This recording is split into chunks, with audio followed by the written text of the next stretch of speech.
हर साल लाखों लोग बैंकिंग और इंश्योरेंस सेक्टर में जाने का सपना देखते हैं। हर साल नोटिफिकेशन आते हैं, रिजल्ट्स भी आते हैं, पर बहुत सारे एस्पिरेंट्स का जो सपना है वो सपना ही रह जाता है। Students, my name is Anshul Malik and I am currently working as government officer in central secretariat services. Students, आज की वीडियो में हम डिस्कस करेंगे क्यों ज़्यादातर लोग बैंकिंग और इंश्योरेंस सेक्टर के एग्ज़ाम को क्लियर नहीं कर पाते।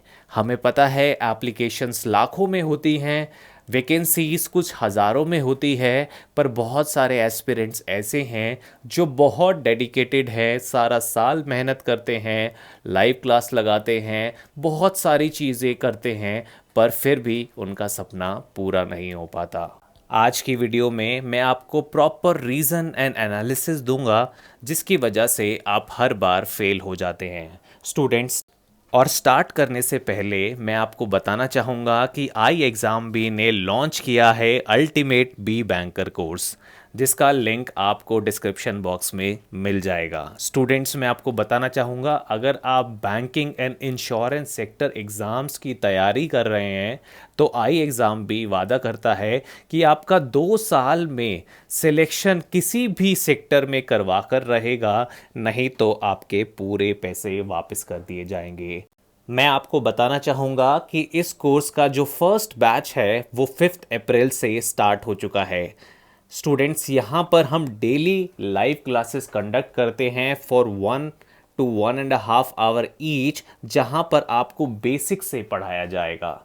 तो आप भी अगर बैंकिंग और इंश्योरेंस सेक्टर में जाने का सपना देख रहे हैं तो आपके लिए ये विन विन सिचुएशन है। या तो आपको सिलेक्शन मिलेगा, नहीं तो आपके पूरे पैसे वापस कर दिए जाएंगे। तो सबसे बड़ा रीज़न जो सिलेक्शन ना होने का होता है वो ये है कि आपको कंपटीशन का अंदाज़ा ही नहीं है। वैकेंसीज़ हर साल आती हैं, हज़ारों में आती है, पर जो नंबर ऑफ़ एप्लीकेशंस होती हैं वो लाखों में होती हैं। मैं आपको एग्जांपल दे के भी समझाऊंगा कि आईबीपीएस में कितनी वैकेंसीज़ आई थी और कितने लोगों का फाइनल सिलेक्शंस हुआ है। तो वैकेंसीज होती हैं हज़ारों में, एप्लीकेशंस होती है लाखों में, और सिलेक्शन रेट जो होता है हमारा 1% के आसपास होता है। स्टूडेंट्स, ये 1% स्टूडेंट्स वही स्टूडेंट्स हैं जो पूरा साल डेडिकेटली मेहनत करते हैं, टाइमली मॉक टेस्ट लगाते हैं, अपनी गलतियों को पहचान कर उन गलतियों पर काम करते हैं। अगर मैं आपको रियल सिनेरियो की पिक्चर दूं तो मैं आपको बताना चाहूँगा कि IBPS PO 2021 में जो टोटल एप्लीकेशन थी वो 4.75 लैक्स थी, और फाइनल सिलेक्शन सिर्फ 5,835 स्टूडेंट्स का हुआ।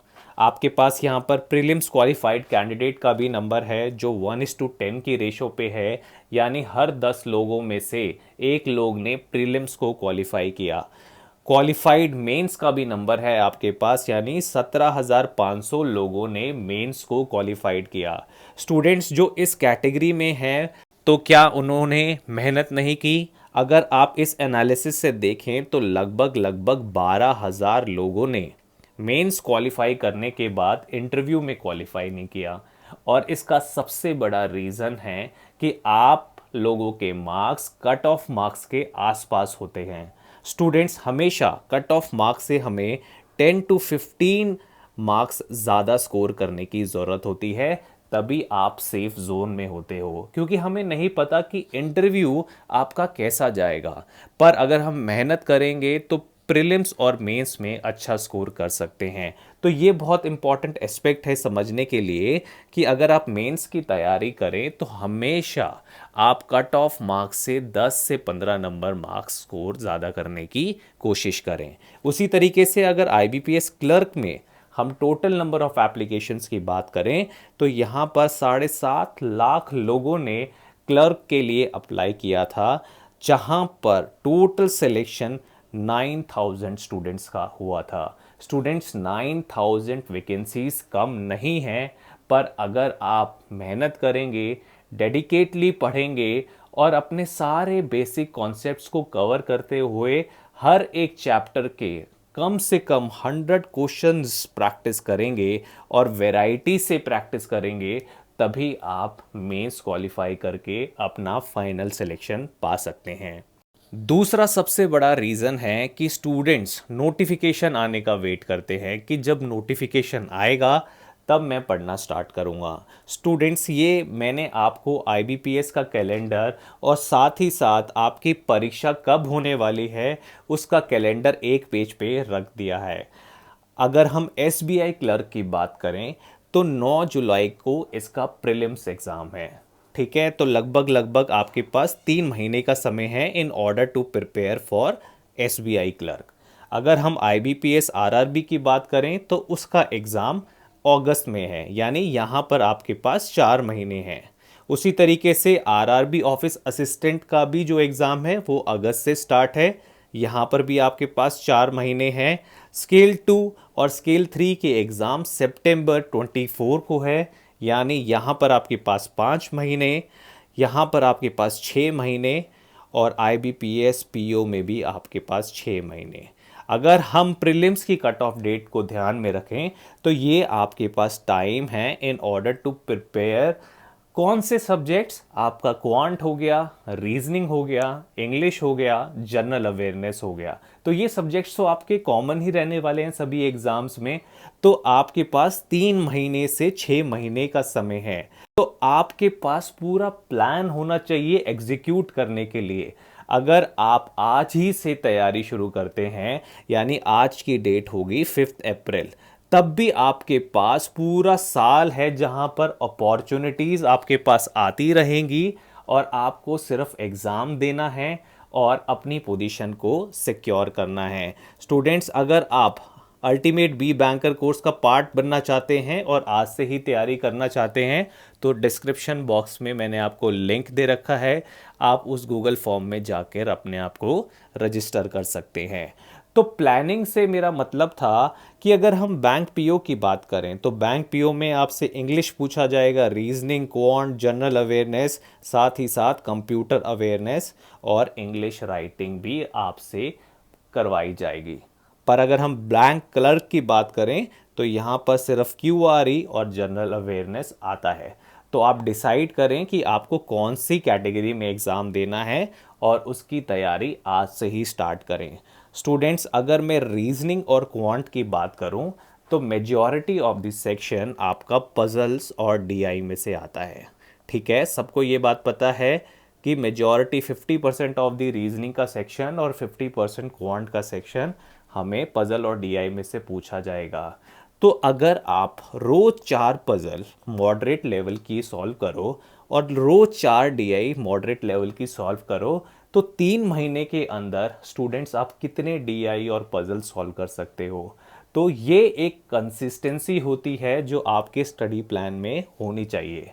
अगर मैं कॉन्सेप्चुअल टॉपिक की बात करूं तो रीजनिंग में आप गिन के देख लो 8 से 10 कॉन्सेप्चुअल टॉपिक हैं which we can count on our hands. आपका सिलॉजिज्म हो गया, इनपुट आउटपुट हो गया, आपका एनालिटिकल रीजनिंग हो गया, और भी बहुत सारे इंपॉर्टेंट टॉपिक हैं, पर 8 से 10 टॉपिक ही हैं रीजनिंग में। तो आप हर हफ्ते अगर एक टॉपिक के 100 क्वेश्चन से ज़्यादा प्रैक्टिस करते हो तो आपकी रीजनिंग ख़त्म हो जाएगी। उसी तरीके से क्वांट में आप डीआई के साथ अर्थमेटिक प्रिपेयर करते हो, हर हफ्ते में 1-2 चैप्टर आप अर्थमेटिक साइड से उठाते हो तो आपकी अर्थमेटिक ख़त्म हो जाएगी। जर्नल अवेयरनेस आपको पता है कि 6 मंथ्स के करंट अफेयर्स आपको प्रिपेयर करने होते हैं, तो आप अभी से कोई ना कोई प्लेटफॉर्म को फॉलो करना शुरू कर दो क्योंकि पेपर तो सारा साल चलेंगे। उसी तरीके से अगर मैं इंग्लिश की बात करूं तो स्टूडेंट्स, इंग्लिश लैंग्वेज इतनी टफ नहीं होती है। इंग्लिश लैंग्वेज में जो मेजॉरिटी पोर्शन है वो रीडिंग कॉम्प्रिहेंशन और वोकैब में से आता है। तो आप तैयारी करें कंसिस्टेंटली और अपने एग्ज़ाम को क्लियर करें। स्टूडेंट्स, सबसे बड़ी गलती जो करते हैं एस्पिरेंट्स वो करते हैं लैक इन सेल्फ इवैल्यूएशन, यानी वो मॉक टेस्ट नहीं देते हैं, sufficient number of mock test attempt नहीं करते हैं फॉर देयर प्रिपरेशन। मैं हमेशा कहता हूं कि फर्स्ट डे से ही आपको मॉक टेस्ट अटेम्प्ट करने चाहिए क्योंकि ये आपको पूरा आइडिया देते हैं कि आपकी स्ट्रेंथ क्या है, वीकनेस क्या है। आप ऑलरेडी एग्जाम्स के लिए प्रिपेयर तो कर रहे हो, पर अगर आप फ्रेशर भी हो तो आप फर्स्ट डे से मॉक टेस्ट अटेम्प्ट करना शुरू करें, क्योंकि वही आपका लेवल 0 होगा। राइट, अगर आपके 50% मार्क्स आ रहे हैं तो दिस इज़ योर लेवल 0। और अगर स्टूडेंट्स आप मॉक टेस्ट अटेम्प्ट करना चाहते हैं तो iexambee.com पर विजिट करके आप फ्री मॉक टेस्ट अटेम्प्ट कर सकते हैं। बैंक पीओ में जाकर आप जितने भी बैंकिंग एग्ज़ाम्स हैं उनके सारे मॉक टेस्ट फ्री में अटेम्प्ट कर सकते हैं। मेरा कहने का मतलब ये है कि आप डे 1 से मॉक टेस्ट करें, हर हफ्ते मॉक टेस्ट अटेम्प्ट करें। अगर आपके पास 3 महीने का टाइम है, लास्ट 15 डेज में हर रोज़ मॉक टेस्ट दें, ताकि आपको अपनी स्ट्रेंथ वीकनेस का अंदाज़ा हो और आपकी जो परफॉर्मेंस है वो अपवर्ड स्केल में आपको दिखनी शुरू हो जाएगी। तो ये बहुत इंपॉर्टेंट एस्पेक्ट्स है स्टूडेंट। फिर भी आपको लगता है कि आपको डेडिकेटेड मेंटर्स की ज़रूरत है, रोज़ लाइव क्लास की ज़रूरत है जहां पर आपके डाउट सॉल्व हो जाएं, या फिर आपको प्रॉपर हैंड होल्डिंग चाहिए with the help of faculty, तो मैं आप सभी से रिकमेंड करूंगा कि जो हमारा नया बैच स्टार्ट हो रहा है उसका पार्ट बने। और ये हमारे फैकल्टी की प्रोफाइल है। मैं आपको बताना चाहूँगा, क्वांट में अगर आपको डर लगता है तो मिस्टर करण सरदाना, जिनको 13 साल से ज़्यादा का एक्सपीरियंस है क्वांट पढ़ाने का, वो आपकी लाइव क्लास लेंगे। उसी तरीके से अगर आपको इंग्लिश में डर लगता है तो ex CGM RBI doctor Sanjeev Sharma आपकी क्लास लेंगे। Miss Arunima Sinha ex grade B SIDBI and bank PO रह चुकी हैं, वो आपकी क्लास लेंगे। Shikha Malhotra finance and account coach है। अंशुल मलिक रीजनिंग एक्सपर्ट है। आपके इंग्लिश लैंग्वेज एक्सपर्ट की बात करूं तो सताक्षी भी आपकी क्लास लेंगी।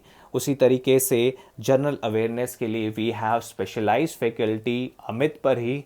तो ये सब फैकल्टी आपको मिलती है with ultimate be banker course, जो 100% रिफंड प्रोग्राम है, जो वादा करता है स्टूडेंट्स, मैं दोबारा से रिपीट करता हूँ, जो वादा करता है कि आपका सिलेक्शन किसी भी बैंकिंग या इंश्योरेंस सेक्टर की जॉब में कराकर रहेगा, नहीं तो आपके पूरे पैसे वापस कर दिए जाएंगे। सो ये कमिटमेंट हमारे साइड से है और आपके लिए तो विन विन सिचुएशन है।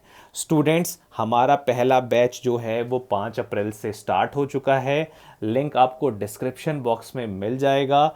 यहाँ पर आपके सारे एग्ज़ाम्स कवर हो जाएंगे, चाहे वो IBPS PO हो, क्लर्क हो, SBI PO हो, SBI क्लर्क हो, आपका RRB PO या RRB क्लर्क हो, या फिर ECGC PO, या फिर कोई भी अदर इंश्योरेंस सेक्टर के एग्ज़ाम। तो ये लास्ट ईयर का iExambee का रिज़ल्ट है। मैं बताना चाहूँगा 59% ऑफ iExambee स्टूडेंट्स सेलेक्ट हो गए थे इस बार के SBI PO एग्ज़ाम में, which is a big achievement. Students, I hope कि आपको आज का वीडियो पसंद आया होगा, and thanks for watching iExambee।